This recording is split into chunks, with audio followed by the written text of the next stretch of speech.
Le 20 décembre 2023, n'est-ce pas? Oui. Peuple apona kinani. Peuple apona kinani. C'est ça la démocratie. Ce motonio sur ce cas na posa. Il y a pouvoir à kosenga nani? À kosenga population. Population de à voter à élire, n'est-ce pas? Dès lors que salami est pas na biso na mboka na biso. Bozo yoka. Malgré que l'élection est salami awa na mboka na biso Congo mobimba.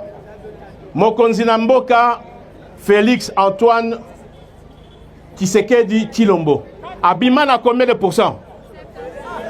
74%. 74%. Pe mutu mokote a concrédit, c'est la voix du peuple. La voix ya Nzambe, n'est-ce pas? Oui. Pouvoir nyonso takawapi. Munguna Balobi boyibi bango ba Rwandais. Pe bazui bande ko mususu lokola baumula bango hein. De bino boza ba chaku bolo baka. Mais biso nde ba kontina bino. Biso ba Rwandais. C'est ça makambo ya ninge zonga. Mais yende azaki ko kamba ba soda na biso. C'est-à-dire oyo ba bengi tron nzete. Axe principal ya mboka. Oye simbi mboka. Ezali armée. Na mboka nyoso. Mais ba tchaki po ba humilier biso. Puisque ça ezaleli na bango. Bati la biso chef d'état-major général Azala Rwandais. AFDL et comment kinini? PPRD. C'est ça la vérité. Moto ako sabinote. AFDL et comment qui PPRD. Faut changer combo, to tia dans le PPRD. Comme ça ba congolais, ba kanti toza ba bololé na bango, ba kobosana. Siko tolingi to ye banano. Na complot ngo ezala, na nazalaki na kati na complot wana. Nani? Nani? Nazo kabito nani? Nani? De vérité et matakana nini? Mais ekomaka. C'est ça la vérité. Makambo et salami kuna na mboka la Kinshasa. Toko kondi mangote. C'est comme ça qu'à Patango wana na 98 na septembre 98 to sala ki ba recrutement awa boy bien lisusu kolongwa awa tina dulia to fungola pe ba recrutement kuna tina aketi. C'est pour ça que non, il faut na zonga et pas banoko nangai. Na yebi force. Force ya banoko nangai awa na bazouele. Peuple sikoyo, je crois que to fongoli miso. To fongoli miso. Na 96, il n'y avait aucune démocratie. D'être aussi Maki Mamdouki. Pour la moto, ba Rwandais ba Tchaki ekuna na Kinshasa. Les lots ont la carte dans démocratie. Président Félix Antoine Tshisekedi Tshilombo azalaki élu. Oui ou non? Oui. C'est ça la démocratie. Des biloko to bundaki pona yango. Ce qui n'a pas yawa nazo tambola, c'est par patriotisme parce que d'accord qu'on dit maté. Campagne. Na balien na ba soutenir yé. Abimi avec 74%. Mais ceux qui ont allé aux opposition, on dimité zela mandat nesi là, tokota na élection mususu. Ozalaki mokonzi ya mboka. Olobi babetro maboko otiki pouvoir transition pacifique. Tobeti maboko. Yowana osepeli na mosala na successeur na yote. Ozolukele makambo po lungola ye na mosala. Yonani yonzambe po lobano yo kokite il faut na zonga.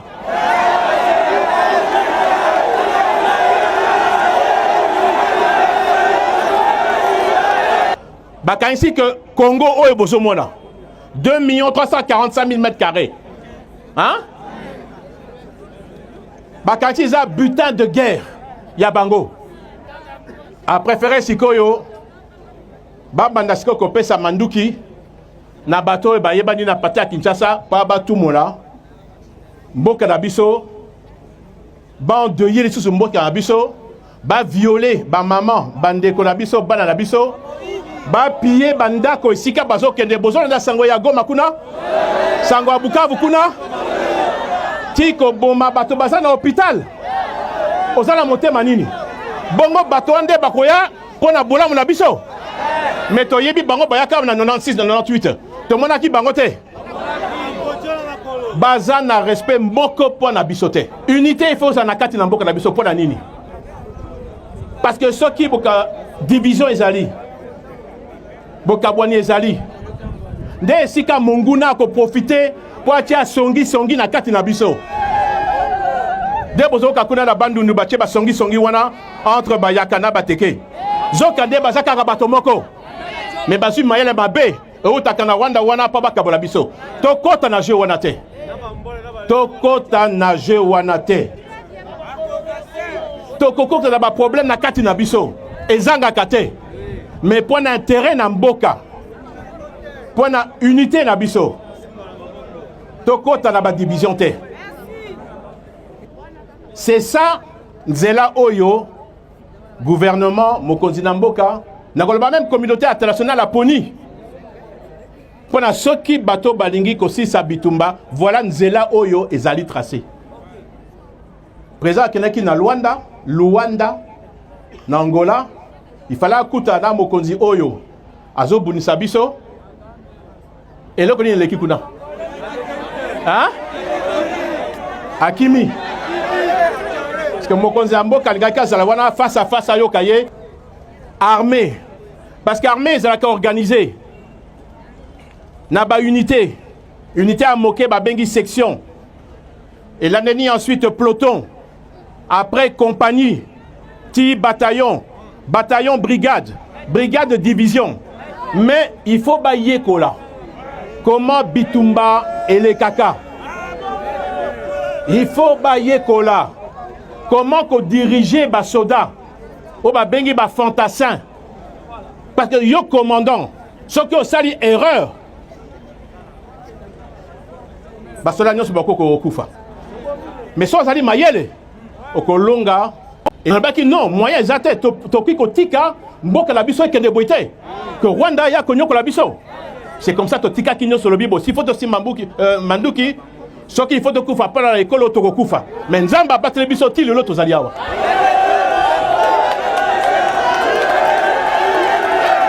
donc bandeko bo banga eloko moko te makambo aliwa bo banga te soki ezali mokolo ya bino te ekosalama te combien de fois baluka mutu na ngai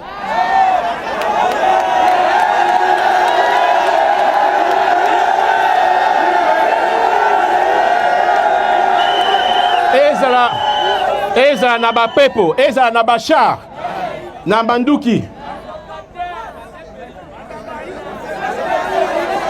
tozalaki même na histoire ya Basankusu tant tozolanda nzela ya Mbandaka tokitaki na Basankusu na nzela moko ya Waka en face ngai ya 10 mètres 15 mètres boy tozoka bruit moko boy ya salitique mais ennemi de azalaki ma tozui après bagarde na kila ba tozui ba to kangiye na lobi bobo mayete mais hier azui sanga nini que non nanaki na beta yo mais mundu ke calé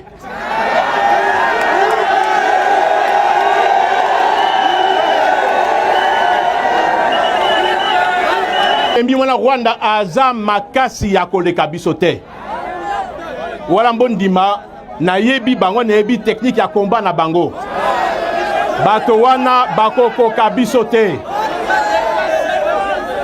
bandeko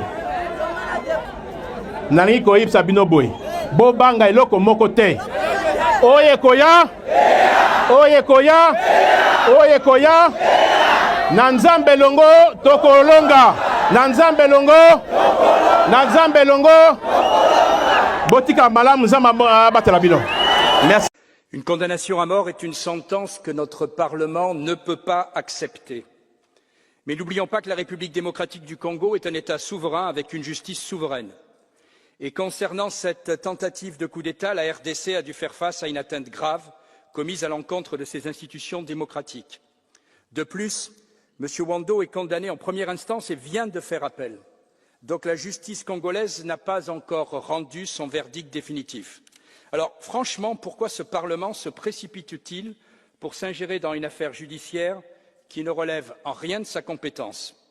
Vous me permettrez de douter, n'est-ce pas, pour cacher ces incohérences. Car pendant que nous débattons ici d'un cas personnel, Kinshasa fait face à une guerre meurtrière à l'est au Kivu, où les milices du M23, à la solde de Kigali, massacrent la population et s'accaparent des territoires. Et qu'a fait l'Union européenne? Elle a signé avec Kagame, ce dictateur rwandais, réélu très démocratiquement avec 99,18% des voix, des accords criminels pour piller les matières premières critiques en RDC. De cette guerre larvée, l'Europe ne dit rien. Depuis 20 ans, Bruxelles ferme les yeux sur une situation qui finalement l'arrange bien, à moins qu'on ne découvre bientôt dans ce Parlement ou à la Commission un Rwanda Gate après le Qatar Gate. Aujourd'hui, vous demandez la justice pour ce présumé putschiste, c'est votre droit. Moi, je demande la justice pour les centaines de milliers de morts congolais qui se noient dans le sang des intérêts européens depuis 1998 et que nous couvrons par notre silence complice. Nalingi tolanda video oyo. Me bokima te bozala wana boya koyoka nini na koloba. Bolanda video oyo bien. À tout à l'heure. Olivier Bila. Puisque yo zali soda ya liboso ozali nde mutu ya train. Ngai personnellement nazo comprendre te ndenge nini ba situation oyo nyonso eza koleka sans que yo koyeba yango. Alors lokola ozo kokamwa ndenge ngai pe na kamwa c'est que bakonzi bayebisaka la vérité te babombelaka yo. Voici la réponse sans vous interrompre. Je ne peux dire que des rapports. Je ne peux retenir que ce que j'ai sous les yeux dans un rapport. Voilà.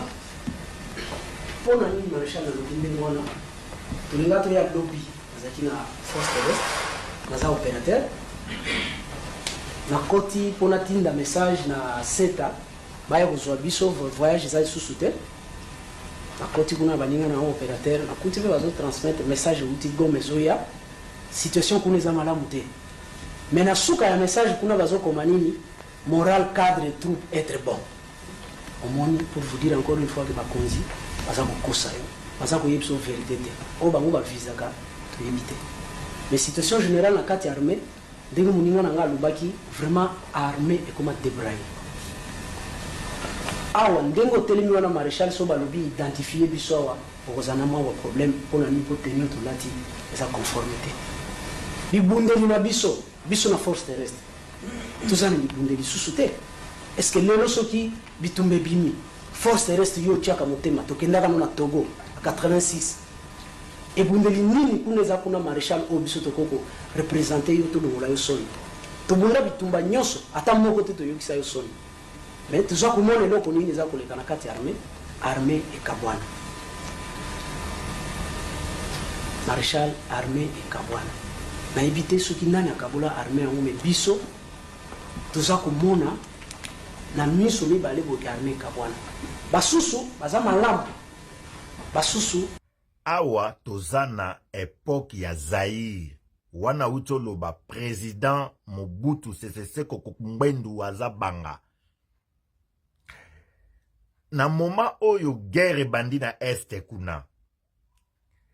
Mbutu na kati ya mboka. Soda ya se azo pesa président rapport. Parce que président bengi saka bango nyonso na monga lema. Na ba officier, na ba soda ya se. Azaki na besoin ba solola, bazala libre, ba s'exprimer. Je me rappelle jour wana nazalaki na ozone. Pa ba ninga na nga, na ndaku na bango na bandoko landa nini oyo, a traiter oyo. Soda wana abandi ko expliquer na maréchal ko yebisa yeke bakonzi na biso ba traître bazo peso ba information bien te bazo kosa yo na este mobulo eza kuna bango bazo kosa yo moral ba soda eza kimia. Président de la République a répondre yeboye abina ye ngana koyeba ndenge nini ngai mwena yebezate parce que nga natala ngoka na rapport. Donc ça veut dire batini la kaka papier bakomi ya tangi. Mais soke zalaki Félix muta répondre bongo. Président Zoba, président Bololé, ya yebaka kakate, ya yebaka kakate, batunye na est basoda ndenge nini, ya yebite. Sikoyo maréchal, soda na grade ya maréchal, a répondre nga na oyeba ndenge nini, na tanga ngoka na rapport. Batuni Kagame question, est-ce que basoda na yo, bazana Congo, alobi na yebite, babi na ye, comment yo ko yebate, commandant suprême, comment ko yebate, Kagame a répondre, est-ce que na koyebaka nyos, na koyebaka nyos te, na yebite, Kagame zoba te, mais ce que ça Félix a commis zoba bololé. Soda wana tuni sosu maréchal, a yebisiye, mon maréchal, ce qu'on vérifie kati na biso awa, okozwa confusion, po ba teni to lati en désordre. Donc, il voulait dire quoi? Ba misusu ba ballonnette ezalite, ba weple ezate, ba botini kufa, ba misusu ba teni changer couleur, alati ya force navale, na force aérienne à sangisi. Donc, désordre. Na lingi na yebisa bino nini? Tango nga na lobaka na bino, que armée déjà, à partir ya Mobutu chez Bebaka, Mobutu a tiqué la biso armée fouti. Joseph Kabila yesko ko enterrango bien na ba mixage na makambo nyonso buzoba donc armée par terre. Donc Joseph Kabila tikeli biso armée o eza biso te, ezanga couleur. Sikoyo soko sangisi ba charge nyonso tout oyo ko comprendre charge o batikela Félix. Charge o batikela yo ko comprendre que non, le monsieur Félix a un morceau dur. Voilà pourquoi je senga to soutenir yé.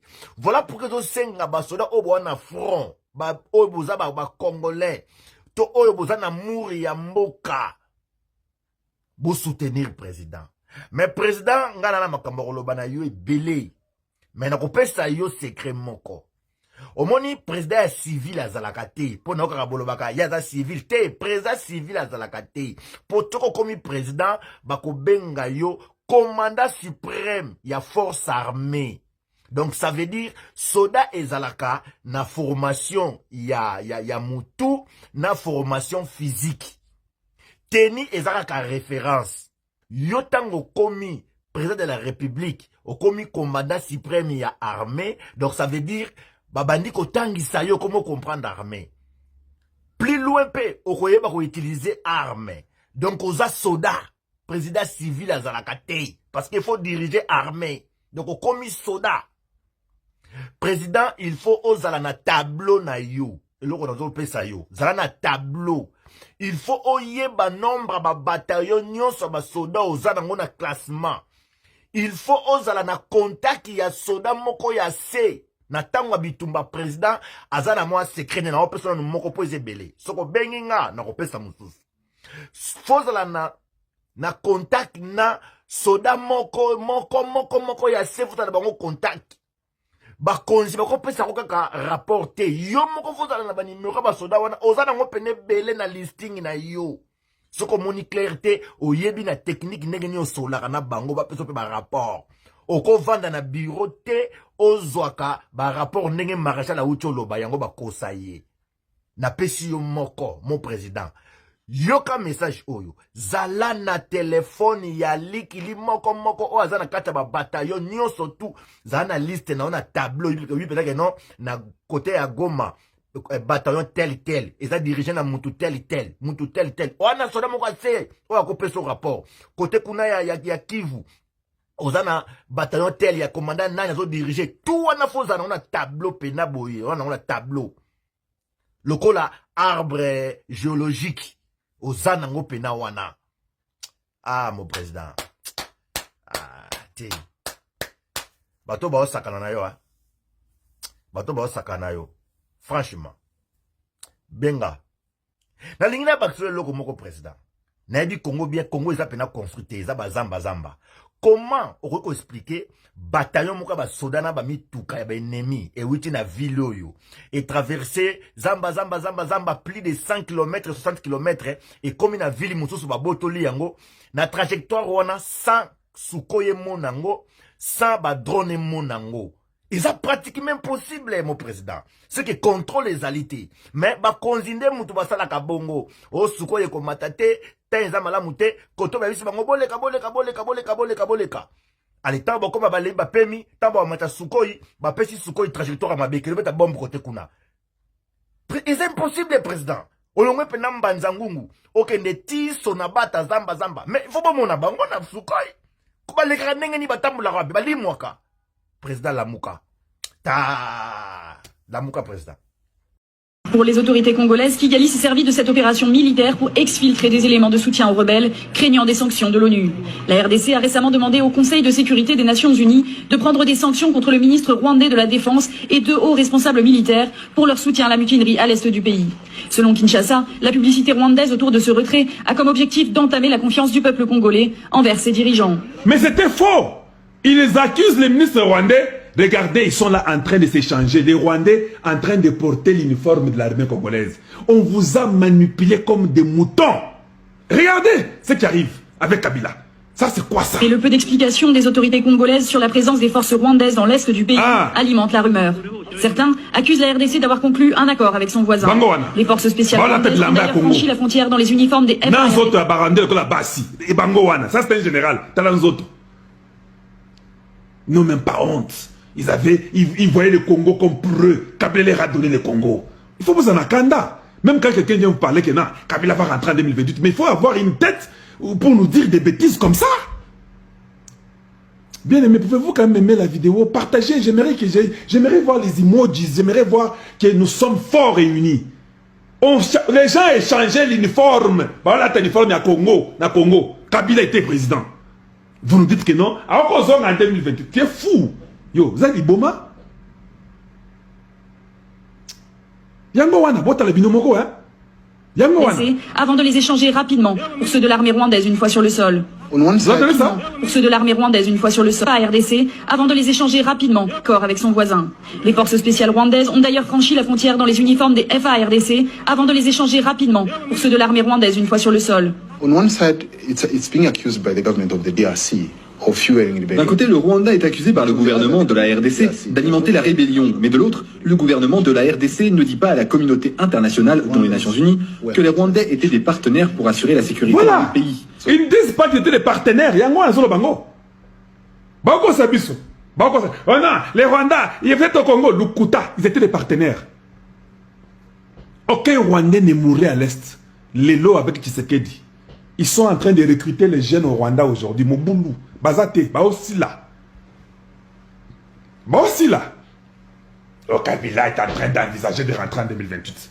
Par quelle voie? Par quel trou il va rentrer au Congo? Épargnez-nous. Nous avons un kanda. Ils ont un week-end, ils font la bien, mais ils ont un kanda pour s'akanate. La ligne qu'on a besoin de sous-souter. Vous avez des tweets, vous avez des ex, vous avez des WhatsApp, des Facebook, il faut commencer à dire non et à dénoncer tous les mal. Ça, c'est moi qui vous le dis, votre frère.